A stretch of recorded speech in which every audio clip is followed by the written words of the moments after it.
Salut à tous, j'espère que vous allez bien. Aujourd'hui on se retrouve pour parler un petit peu organisation. Je vous avais demandé en fait sur Instagram si une vidéo sur cette thématique vous plairait et vous avez été plus de 90% je crois à répondre positivement, et c'est un sujet que je voulais aborder avec vous depuis quelques temps puisque je reçois régulièrement des questions sur ma manière de faire pour m'organiser entre la vie personnelle, la vie professionnelle, YouTube. Donc je vais vous parler un petit peu de mes conseils et des choses que je peux mettre en place qui ne sont pas bien compliquées mais qui facilitent parfois grandement le quotidien. Donc je vous explique ça tout de suite. Le premier conseil que je pourrais vous donner, c'est d'organiser votre semaine avant même qu'elle ne commence. Donc moi c'est ce que je fais tous les dimanches soirs, je me sers d'un petit planeur comme celui-ci. Je l'ai acheté à Stradivarius si jamais ça vous intéresse. Donc vous voyez votre semaine en un coup d'œil puisque il y a 7 cases pour les 7 jours de la semaine. Vous en trouvez un petit peu partout, les planeurs comme ça c'est vraiment très répandu. Mais moi c'est un système que j'aime beaucoup parce que ça va me permettre de noter toutes les choses que j'ai à faire au quotidien pour chacun des jours de la semaine. Ça me permet vraiment de savoir où je vais, de ne pas me retrouver totalement débordée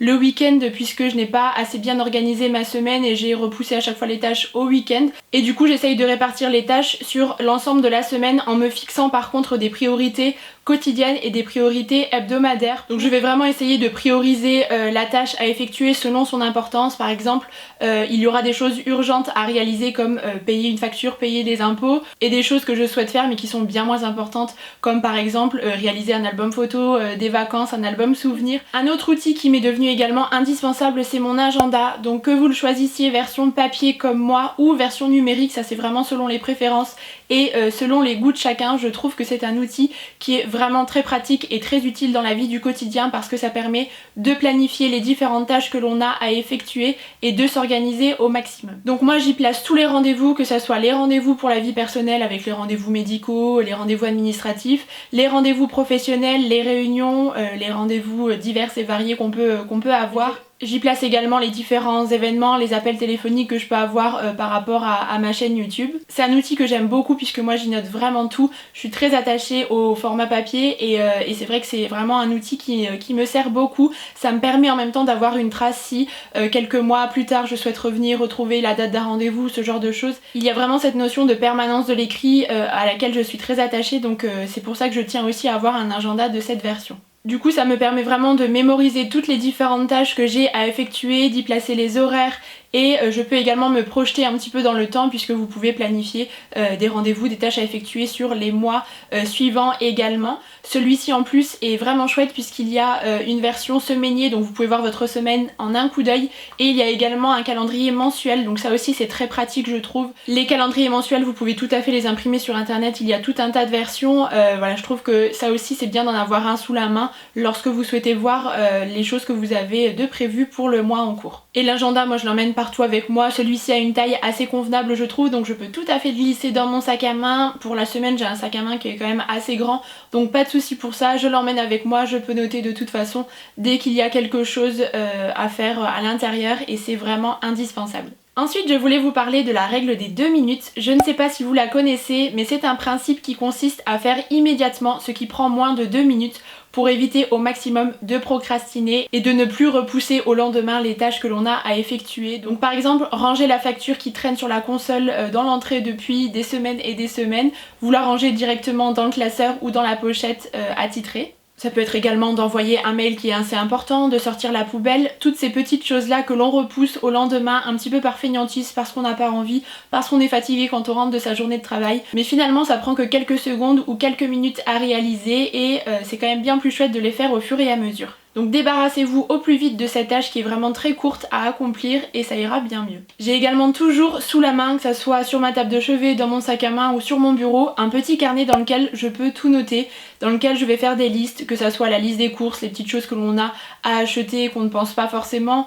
que ça soit la liste, je sais pas, des endroits qu'on a envie de visiter, la liste des livres qu'on a envie de lire ou de découvrir. Bref, vous pouvez faire tout un tas de listes pour plein de choses différentes et moi ça me permet vraiment de me vider l'esprit et de ne pas m'encombrer inutilement. C'est ce que je fais de temps en temps avant de dormir lorsque voilà, je pense à quelque chose, je mets tout de suite mes idées sur papier parce que du coup voilà, ça me libère vraiment la tête et je dors bien mieux ensuite. Et puis ça vous permet surtout de ne pas oublier des choses importantes auxquelles vous serez susceptible de penser à ce moment-là si vous le notez directement. Encore une fois, ça vous laisse une trace et c'est bien pratique si vous souhaitez y revenir par la suite. Alors je voulais également vous parler de courses pour faire ces courses de manière efficace. Moi je suis une grande amatrice de Drive. Donc pour ma part je fais les courses à Leclerc, mais c'est disponible vraiment dans plusieurs enseignes. Aujourd'hui ça s'est développé énormément ces dernières années. Mais le Drive c'est vraiment une très très belle solution pour gagner du temps si vous êtes pressé et que voilà, vous ne souhaitez pas perdre votre temps à déambuler dans tous les rayons d'un immense hypermarché ou supermarché. Je trouve que c'est vraiment pratique. Moi je remplis tranquillement mon petit panier sur le site du Drive le soir tranquillement dans mon canapé et ensuite je vais le chercher le lendemain, souvent après le travail, parce que du coup c'est bien pratique, vous avez l'horaire qui est prévu à l'avance, donc vous pouvez sélectionner les différents horaires, mais je pense que tout le monde connaît le principe du Drive. Et du coup voilà, vous passez chercher vos courses, on les met ou vous les mettez dans le coffre et vous rentrez chez vous et le tour est joué. Ça évite de perdre du temps dans des rayons, de craquer sur des choses et autres qui ne sont pas forcément utiles. Là vous allez vraiment à l'essentiel, vous prenez ce que vous souhaitez et je trouve que c'est bien. Et en plus ce qui est chouette c'est que vous pouvez mémoriser en fait sur votre compte du Drive les différents produits que vous avez l'habitude d'acheter. Je ne sais pas si vous achetez toujours la même marque de lait, la même marque de pâtes ou je ne sais quoi, et bien ça figure dans votre liste, donc vous avez simplement à la renouveler et ça vous fait encore une fois économiser du temps. Et je vais également à grands frais pour tout ce qui est fruits et légumes, le poisson, la viande parfois, et ce que je fais de temps en temps quand je le peux, c'est d'y aller entre midi parce que du coup ça me permet de gagner du temps et le soir quand je pars du travail, je rentre directement à la maison et je n'ai pas l'étape des courses à faire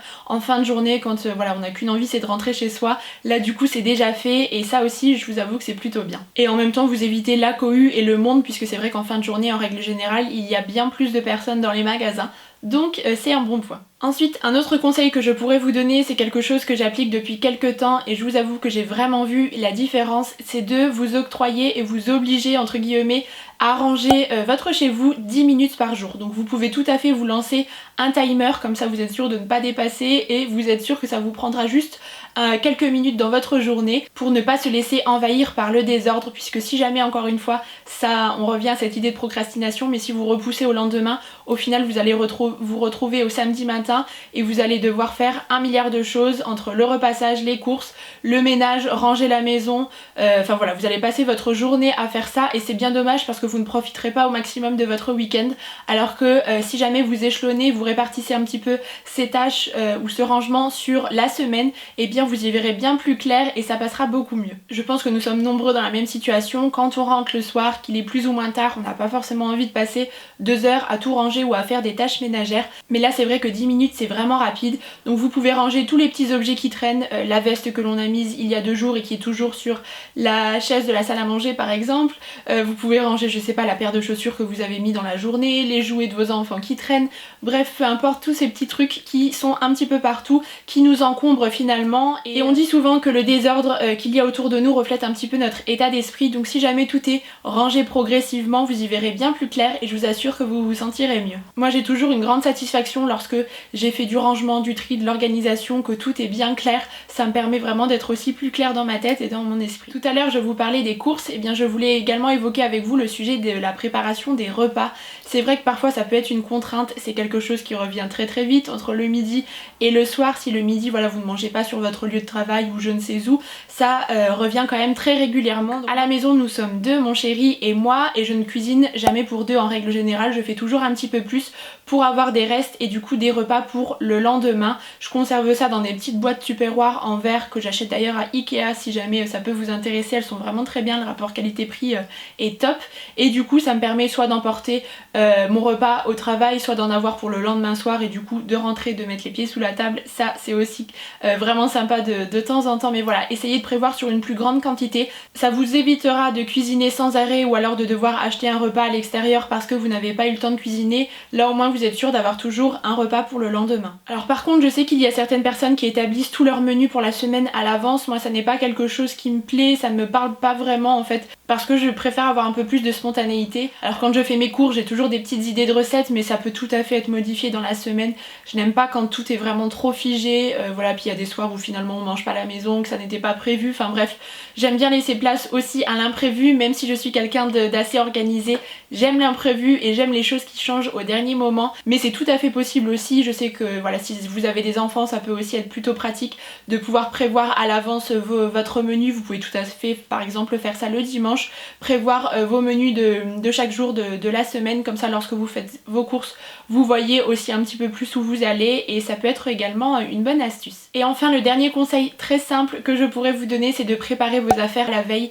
Moi je fais tout pour que le matin je ne perde pas de temps, ça m'évite d'être en retard du coup et de devoir ensuite vraiment me presser sur la route, etc. Donc je prépare tout, que ça soit par exemple mes vêtements avec la tenue totale, donc les différents vêtements, le haut, le bas, je mets même mes sous-vêtements, les chaussettes, mon sac, tout est vraiment prêt, les chaussures pour que le matin je n'ai plus qu'à m'habiller, tout est prêt, j'ai tout sous la main et ça m'évite de devoir chercher pendant 10 minutes, un quart d'heure et de m'énerver devant mon dressing parce que je ne sais pas quoi mettre. Là au moins tout est prêt à l'avance, donc ça me permet de gagner du temps. Je prépare également mon sac pour le travail avec je sais pas la boisson que je vais emporter. Moi j'ai une petite gourde donc je la remplis d'eau, je vais mettre également un petit snack pour la journée, les différents documents que je dois emporter, mon ordinateur qui est chargé, enfin voilà, j'essaye vraiment d'optimiser au maximum le temps pour que le matin lorsque je me lève je sois zen, je ne sois pas stressée parce que je suis en retard et du coup on démarre la journée sur le bon pied et c'est plutôt chouette. Je crois que j'ai passé en revue les différentes choses que j'avais à vous dire au sujet de l'organisation. Je ne sais pas si ça vous sera vraiment utile, il y a des choses qui sont vraiment très simples, je pense que vous appliquez déjà dans votre quotidien. Mais sait-on jamais si ça peut vous aider et vous faciliter un petit peu votre organisation au quotidien, voilà, j'en serais contente. En tout cas si vous avez d'autres conseils ou astuces à nous partager, n'hésitez pas à dire tout ça dans les commentaires, comme ça voilà, tout le monde pourra en profiter. Et sur ce, je vous dis à très bientôt dans une prochaine vidéo et je vous embrasse très fort.